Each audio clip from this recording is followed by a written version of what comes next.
I think inflation is here to stay and will get worse. So, I think it's silly for the market to sell off gold. And I think the central banks know that too, because as the price is sold off under whatever it may be, these expectations that the Fed is going to tighten or to not lower rates, which is silly to think that gold only goes up in that environment. And gold has sold off. But the central banks have bought more gold in the first quarter than at any time in history, ever. And they said they only bought 16 tons, but the World Gold Council came out and said, no, you're lying by a factor of 15. We see through the import-export numbers, you all bought at least 245 metric tons. So the central banks are buying at levels no one has ever seen. China bought more silver in the first quarter and imported it than in the history of the country. Gold may be near record highs, but Andy Schectman believes the biggest story isn't today's price, it's who's buying. He argues that central banks and major institutions are quietly accumulating physical gold at record levels, while most investors focus on interest rates. His question is simple. What do the biggest players see that the rest of the market doesn't? Well, it's funny. Everyone's talking about lowering interest rates. I could see them perhaps making a very token interest rate adjustment, nothing that would affect the market substantially. In other words, in my mind, the federal funds rate, which is the overnight lending rate that the Fed has the ability to control, could go up quarter point, half a point, whatever it is. It's not going to matter. What really matters is the back end of the bond market. And the back end of the bond market right now, the 10-year as an example, it is sending a warning signal. And that warning signal, I guess you could say, it's not today's interest rates that matter, it's tomorrow's debt that matters. And I think the realization that, we must issue trillions more in treasuries. And the only way to attract buyers with this inflation that is eroding the value of the dollar is with higher yields. That means higher borrowing costs across the entire economy. And, you go back and you look at what we saw just a few years ago. I think it was 22 or 23 maybe, where the 10-year yield hit 5%. That was enough to attract buyers, and the yields went down. Also, we saw what happened to the banking system once we got that high. It started to crack the whole system. Yeah. But when you look at 5% today, when our national debt is $5 or $6 trillion larger than it was back then, to me, there's no guarantee 5% will be enough this time. And I think the reality is that ultimately the bond market sets the price, not the Fed chair, and it's starting to demand a much higher price. And, I guess when you think about it, governments for a long time have survived, at least our government, by borrowing at artificially low interest rates. This is the issue of it all. It was the suppression of interest rates that created distortions in asset prices and misallocations of resources and of capital. But the problem is we did that for so long and created so much debt where people felt low interest rates were the norm and will be here forever. People got extended. Yeah, I'll buy the Escalade instead of the Tahoe and just take out a 72-month 0% interest loan, or I'll buy that bigger house at 3% yield and 3% mortgage rather, and I can buy the bigger house. So why not? They've overextended themselves because rates were so low. But as bond yields rise, so does the cost of servicing that debt. Not a mortgage per se, unless it's an ARM or a variable rate, but everything else. And what's scary is that now we're at the point where we've crossed what's called the Ferguson line. And the Ferguson line says when a superpower pays more in interest to service a debt than they do in military, they at some point cease to be a superpower. And when you're borrowing more just to pay the interest on the debt, that's what's called a debt trap. And I think Japan is the clearest example of that. Their debt is somewhere in the neighborhood, real damn close to 300% of GDP. And by the way, there's never been a country, they're close to it. And I don't know what they're at, but a little under maybe, but there has never been a country ever that has crossed 300% debt to GDP that has come back from that without either hyperinflating or defaulting. Schectman believes the biggest financial risk isn't the stock market, it's the bond market. His argument is that rising government debt and higher borrowing costs could eventually weaken confidence in the financial system. If that happens, he says the effects could spread far beyond Wall Street and reshape how investors think about safe haven assets. So gold has outperformed the Treasury, has no counterparty risk, but the level of money creation, of inflation, I think over the next year or so, we have close to 15 trillion in bonds that need to be rolled over or paid out. Where do we come up with that? We got to continue to borrow. Inflation, especially, which hasn't even reared itself yet, we've bled down our strategic petroleum reserve to the lowest level in almost 40 years to mask the effects of this war, which isn't ending anytime soon.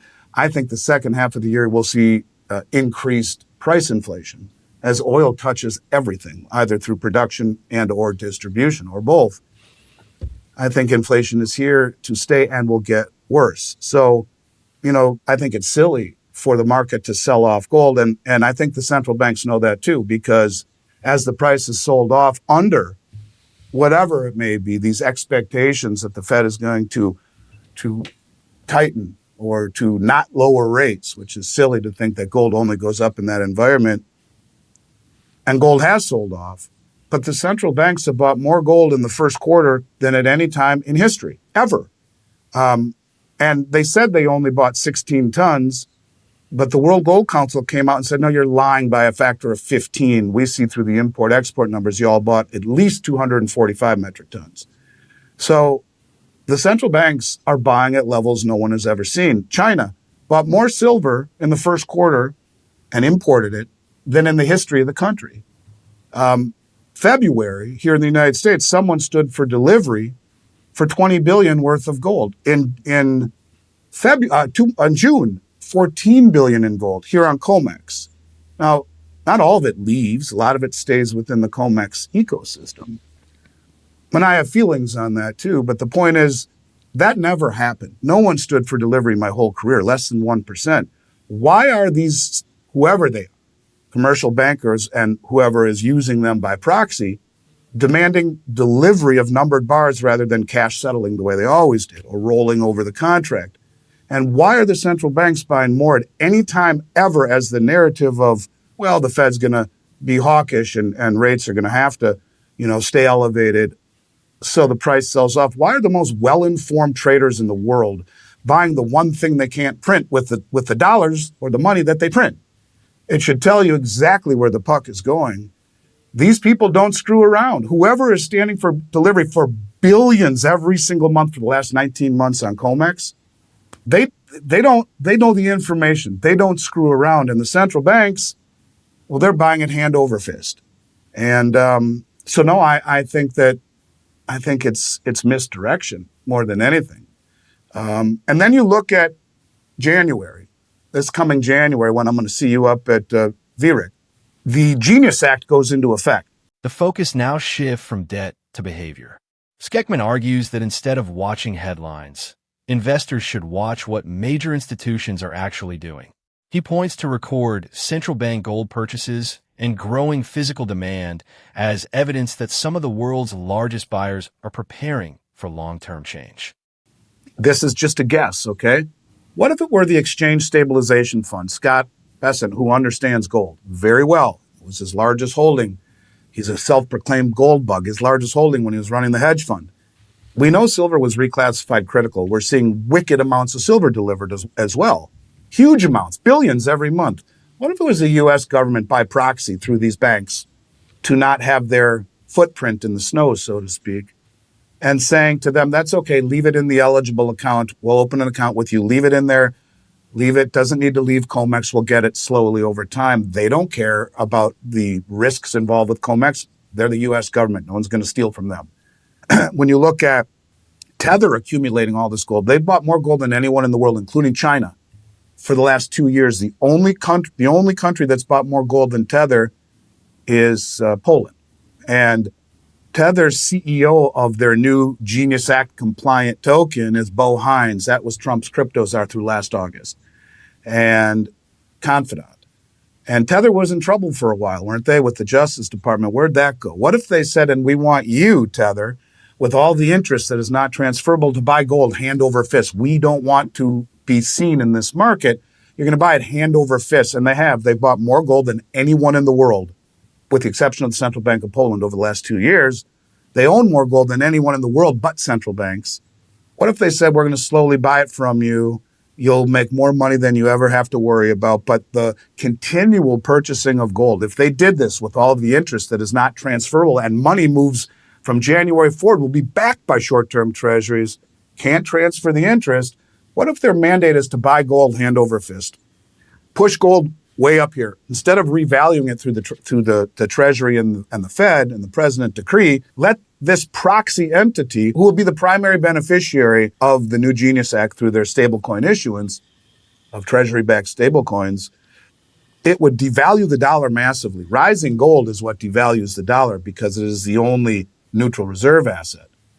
You measure it against any asset or any currency. Measuring against the dollar index is a flawed measuring stick. They're all devaluing their currency against the dollar. That's Triffin's dilemma. But what if they let gold go to the moon? And first, they've been bringing in all this gold. No one is asking who the hell is standing for delivery for billions and billions and billions and billions every single month for the last 19 months when nobody did it. And silver. Now, if it were percent, the Exchange Stabilization Fund, if deemed critical for national security, like silver is a critical mineral, and you could say gold is critical for where we are going, they don't need congressional approval. Take massive possession, leave it in COMEX. The naysayers say, it's just metal moving back and forth. I disagree. It's never happened this way. Never. So what if it was, in order to reindustrialize the country, you need a weaker dollar? Triffin's dilemma. In order to pay down the debt, you need a weaker dollar. And higher gold would enable you to do this, to reshore manufacturing in a much weaker dollar. In other words, the way they can soft default on the reserve status would be to let gold go to the moon.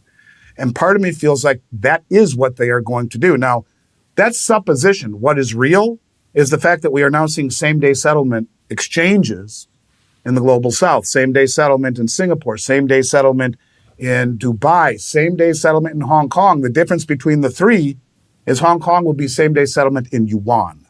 You don't have to convert to dollars first. It's the first time that an exchange will challenge the Western setting of price. This is the most forward-looking part of the interview.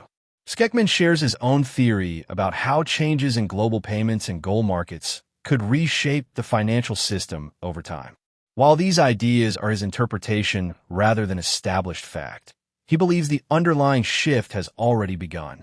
I think it's huge. It's huge. It is the beginning of a new system. And, I think that the world understands that, like, if you look at COMEX, they're trading, at least in the silver market, I'm not exactly sure in the gold, but in the silver market, they're trading 200 times per day what is available to be delivered. And I think that, this is a game that is being exposed. People would often ask me, why doesn't China complain about the COMEX if this is happening, or the LBMA suppressing the gold price? My thought is, why the hell would they? If you knew the price is artificially cheap, you don't protest, you accumulate. And they've been playing the long game. Well, first they bought the metal, which they've been doing. Then they built the vaults, which they have done and are doing. The exchanges, which they have done. Shanghai, Dubai, Singapore, Hong Kong, Mumbai, St. Petersburg, etc., and the settlement infrastructure. We've just seen that settling now in yuan. And only after all of that do you begin shifting the world from paper price discovery to physical price discovery. So does that mean gold will jump immediately? Maybe not. But every reduction in paper leverage to me, Daryl, means the physical market has a little more influence over the price. And, what really also makes me feel that way is that this recent pullback has been the perfect opportunity for the biggest buyers in the world to continue to load up on cheaper prices. And we see that. Largest amount central banks have ever bought in the first quarter ever. Largest amount that China has ever imported in silver in the first quarter ever. Massive amounts of gold China imported. Biggest deliveries we've ever seen on COMEX, all as the price has been getting kneecapped. The public got scared out. The smart money jumped in with both feet. And then I think the next leg higher begins. And I don't know. I think I just believe that we are at a point right now where we will start to realize that the futures market, where it's backwards, it's, the tail wagging the dog, will be exposed, just like the London gold pool was, in the respect that anytime you manipulate a price of a commodity for reasons that are impure, you're in trouble, because over time, the delivery and the immediate delivery, which begins to show real price, overruns the ability to create an illusion of price. So, this is not something that people should think will happen tomorrow. Could, but I think it is happening. And you can see when you put it in that order, all of this stuff isn't by coincidence, right? Yeah, The rails, the vaults, the settlement system, the exchanges, everything. They're going to challenge the West. And let's not forget that China also owns the LME, the London Metals Exchange. Those are the base metals. And they have built vaults in China to house those metals that are traded in London. It's a slow progression from paper price suppression to real price discovery and immediate delivery. And I think it's a massive deal. Huge. According to Schectman, the real battle is no longer just about gold prices. It's about how those prices are determined. He argues that as more countries emphasize physical ownership and faster settlement, the influence of traditional paper markets could gradually begin to decline. Which metal would you be buying right now? All of them have sold off. Which ones are piquing your interest? Gold, platinum, silver? I like them all, and I own them all. I think silver has the best potential. I think platinum has one of the most interesting stories. But I think when the music stops, gold will be pegged to a new system globally. And I think if I had one trade, it would be gold. If I had two, it would be buy some silver and then switch it to gold when the ratio between the two correct. And my third choice is platinum. It has an interesting story, but they're high premium items, and the U.S. Mint hasn't made a platinum eagle in 3, 4, 5 years or longer. And I like it. It has an interesting story similar to silver, but it doesn't have the history that gold and silver do from a monetary perspective. Gold and silver cumulatively mentioned 700 times or more in the Bible. I mean, it's been wealth since biblical times, and kings and queens and emperors and pharaohs never owned gold to become wealthy. They owned it because it was immutable wealth that they could pass on to their future generations, and it's wealth. You own enough of it, you might be wealthy, but you don't buy to become wealthy, and that's how I believe that to my core. Silver has the kind of potential that could make you wealthy if it goes to where it should go. We saw a brief glimpse of that earlier in the year. And the sell-off, by the way, which the Bank of International Settlements called structural, not fundamental, meaning the CME group, COMEX, raised margins by 300% into the end of the year. At the same time, the ETFs, the levered ETFs, all had to rebalance according to their prospectus to get things in order. And that means massive selling of gold and silver at the same time the CME group raised margins to the roof. It blew up the price. And so as the price was getting kneecapped, China bought and the central banks bought more than it ever before and lied about it. And the deliveries on the COMEX off the charts, $20 billion worth of gold in February. Someone took possession of 26 million ounces of silver were delivered in February, which was a non-delivery month for silver. Every other month, I mean, you can still take delivery, but not a primary month. So 26 million ounces, call silver in February $70. What are you talking? Over 2 billion. It's a lot of ounces. 39 million ounces left COMEX, got on trucks and drove away in February. That's almost 3 million pounds of silver, worth about $4 billion. Who did that? Who ran logistics for that, Daryl? How many VW Volkswagens does it take to put 39 million ounces of silver in it? Or how many semi-trucks does it take? And where did it go? Who insured that? And who took possession of it? And these are the questions that I think are the only ones that matter, is that as the price was getting destroyed and the public was selling, the smartest money in the world was backing up the truck and leaving. Schectman ends with a straightforward message. Don't get distracted by short-term market swings. Instead, watch long-term trends, institutional buying, and changes in the global financial system. Whether his outlook proves right or wrong, he believes those signals deserve far more attention than daily price movements.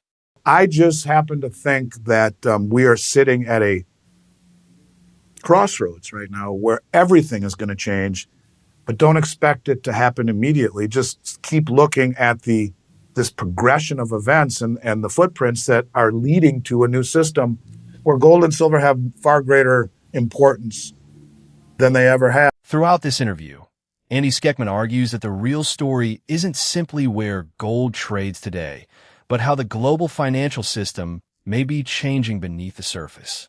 Whether you agree with his outlook or not, his core message is to pay attention to long-term trends, not just short-term headlines.